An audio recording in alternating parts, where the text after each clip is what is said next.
রাজ্যসভায় সংখ্যালঘু হয়ে গেল এনডিএ। গত শনিবার রাজ্যসভায় রাকেশ সিনহা, রাম শকল, সোনাল মানসিংহ এবং মহেশ জেঠমলানির মেয়াদ সম্পূর্ণ হয়েছে। শাসক দল বিজেপির পরামর্শ অনুসারে এই 4 জনকেই রাজ্যসভায় মনোনীত সদস্য হিসেবে নিযুক্ত করেছিলেন রাষ্ট্রপতি। 4 জনের মেয়াদ পূরণ হওয়ায় ওই 4 আসন খালি হলো। রাজ্যসভায় বিজেপির সদস্য সংখ্যা কমে হলো 86। 245 আসন বিশিষ্ট রাজ্যসভায় বর্তমানে সংখ্যাগরিষ্ঠতা অর্জন করার জন্য কোনো দল বা জোটের সঙ্গে 113 জন সদস্যকে থাকতে হবে। এনডিএর সদস্য সংখ্যা এখন 101, সংখ্যাগরিষ্ঠতার তুলনায় 12টি আসন কম। অন্যদিকে রাজ্যসভায় বিরোধী জোট ইন্ডিয়ার 87 জন সদস্য রয়েছেন। কংগ্রেসের হাতে রয়েছে 26টি আসন, তৃণমূলের হাতে 13টি আসন আর আপ এবং ডিএমকের হাতে 10টি করে আসন।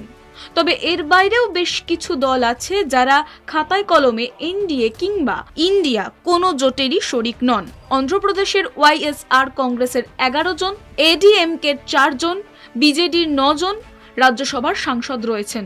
অতীতে একাধিক গুরুত্বপূর্ণ বিল পাশ করতে বিজেপির সহায়ক হয়েছে এই দলগুলি। তবে সম্প্রতি ওড়িশার বিধানসভা নির্বাচনে পরাজয়ের পর নবীন পট্টনায়কের দল বিজেডি জানিয়েছে তারা রাজ্যসভায় আর বিজেপিকে সমর্থন করবে না।